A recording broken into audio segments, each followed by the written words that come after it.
Caroline Lardvaille, bonjour. Vous êtes directrice bureau grand projet chez CBRE et vous venez de dévoiler une étude exclusive sur le marché de l'immobilier d'enseignement qui représente 20% des grandes transactions sur tout le territoire. Première question, quels sont les principaux enseignements de cette étude? Alors, l'idée dans cette étude a été de comprendre de manière globale pourquoi il y avait autant de mouvements ces dernières années sur le marché de l'école en termes immobiliers. Dès lors, nous avons cherché à comprendre les drivers qui avaient emmené ces écoles au mouvement immobilier et ensuite d'analyser ces drivers et voir après quels étaient les nouveaux besoins des écoles en termes immobiliers. Comment répondre aux besoins spécifiques des écoles et quels sont les enjeux pour les investisseurs? Alors, avant de répondre à cette question, permettez-moi de revenir sur les stratégies de croissance des écoles. Aujourd'hui, elles sont de 4 ordres, ces stratégies de croissance. D'abord, la stratégie de croissance via acquisition d'écoles, c'est-à-dire que les groupes d'éducation vont chercher à diversifier leur portefeuille de marques en faisant l'acquisition d'autres écoles, comme par exemple Galileo et Omnes Éducation, qui font l'acquisition d'écoles spécialisées dans certains domaines afin de diversifier, donc, comme je le disais, leur portefeuille. La deuxième manière, c'est également d'hyper spécialiser son groupe d'éducation, comme par exemple ESMA, très spécifique dans l'audiovisuel et le domaine artistique. Le deuxième moyen de faire croître son école, son groupe d'éducation, c'est évidemment l'expansion géographique. On a tous en tête, par exemple, l'ESSEC qui a ouvert des implantations à Singapour ou à Rabat. Ça fait déjà très longtemps qu'ils ont ces implantations-là. Cela permet de recruter notamment des participants, comme on dit, à l'étranger et ensuite éventuellement d'offrir une vitrine à l'international. Ça, c'est extrêmement important pour la stratégie de croissance. Ensuite, il y a ces écoles dites parisiennes qui, depuis longtemps, ouvrent des implantations en région.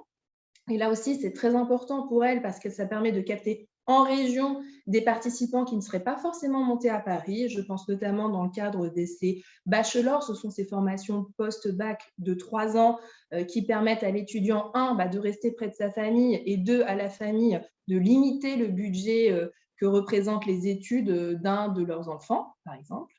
Et la troisième expansion géographique, ce sont deux formes d'expansion géographique. Les écoles de région qui vont implanter d'autres implantations en région. Je pense notamment à Omnes Éducation, encore une fois, qui a des implantations à Rennes, à Strasbourg et qui cherche aussi à ouvrir des implantations, par exemple, à Marseille, ou l'ESCA aussi qui recherche à avoir des implantations diverses et variées en région, alors même qu'eux sont originaires de Angers.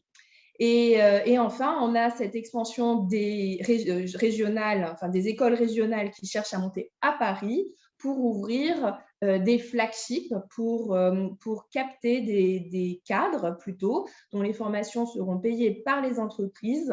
Et donc, du coup, là aussi, c'est un autre vecteur. On parle de flagship à ce moment-là. Alors, vous me direz quels sont aujourd'hui les besoins? C'était la question initiale. Les besoins des écoles, ce sont évidemment des besoins d'hypercentralité.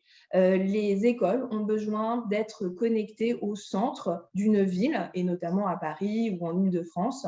Donc ça, c'est l'enjeu principal, l'emplacement des écoles.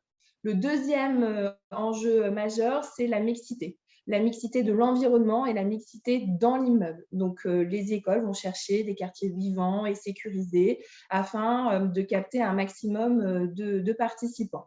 Le troisième enjeu, c'est l'enjeu de la modularité. Le bâtiment, forcément, aujourd'hui, n'est plus un bâtiment figé. L'école d'hier n'a rien à voir avec l'école de demain. Et la modularité, à l'instar de ce qu'on voit dans les entreprises aujourd'hui, l'agilité du plateau, de la surface, est très importante. On doit pouvoir utiliser chaque mètre carré à chaque instant. Cela a un impact. C'est très important de le noter. Pourquoi? Parce que cela est directement corrélé au taux d'effort que représente le loyer pour les écoles. Aujourd'hui, le prix de l'immobilier pèse beaucoup sur leur bilan et donc chaque mètre carré doit être modulaire et optimisé. À ce sujet, j'aimerais préciser un point. Le ratio recherché par les écoles est d'environ un participant pour 4, 3, 4 à 6 mètres carrés. Cela permet d'optimiser leur business plan. Et enfin, très, très important pour l'école, et ce n'est plus une position marketing, mais c'est un véritable engagement. Les écoles cherchent aujourd'hui, et c'est un vrai besoin pour elles, des immeubles labellisés avec des vrais engagements en termes de valeur.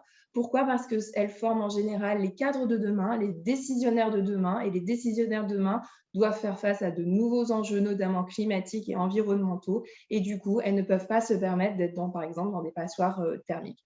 Enfin, il y a aussi cet enjeu de marque sur lesquels doivent surfer les écoles, qui leur permettent aussi de recruter et de fidéliser leurs participants, parce que ça a un impact sur le network et l'employabilité aussi, évidemment, des étudiants.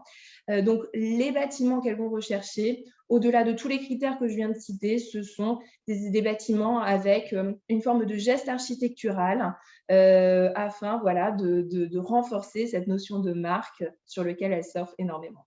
Donc, voilà pour les besoins des écoles. Et évidemment, cela a un impact sur les investisseurs qui, du coup, doivent adapter leur offre immobilière, qui souvent est une offre bureau, à ces nouveaux enjeux des écoles. Et qu'est-ce que cela veut dire? Eh bien, ça veut dire que ces investisseurs doivent se conformer du coup au cahier des charges. Alors, ils vont pas déplacer les immeubles pour les mettre près d'un transport, évidemment que non, mais une fois qu'ils ont un immeuble de bureau qui potentiellement peut correspondre, eh bien, ça veut dire adapter en termes de destination.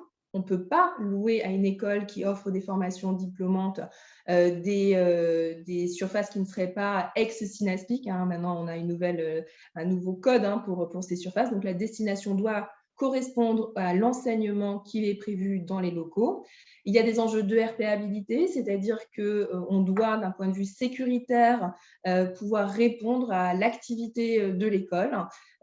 Donc ça, ce sont principalement les enjeux. Et puis après, évidemment, il y a des enjeux pour ces investisseurs qui voient en investissant dans des produits dits bureaux loués à des écoles, et bien là, une vraie manne, une vraie niche. Ce sont des produits dits de diversification pour eux. Ça rentre dans leur démarche RSE parce que les investisseurs ont aussi de plus en plus l'obligation de diversifier leur patrimoine et de s'inscrire dans une démarche RSE. Et avoir une école et un immeuble abritant une école dans leur patrimoine, souvent est fortement valorisé.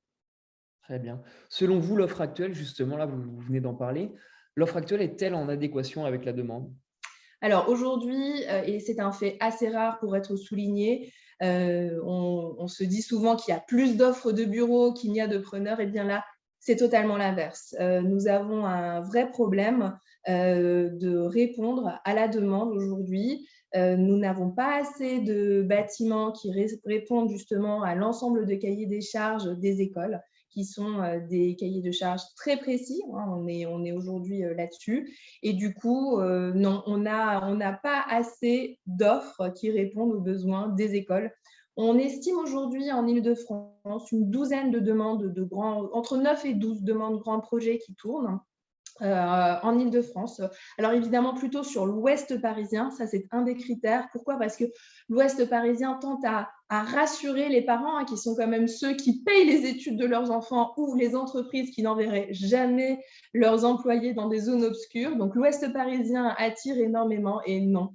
Effectivement, vous avez tout à fait raison de le mentionner. Nous n'arrivons pas à répondre à la demande qui s'exprime en ce moment. Caroline, merci beaucoup pour cet éclairage et à très bientôt sur BITV.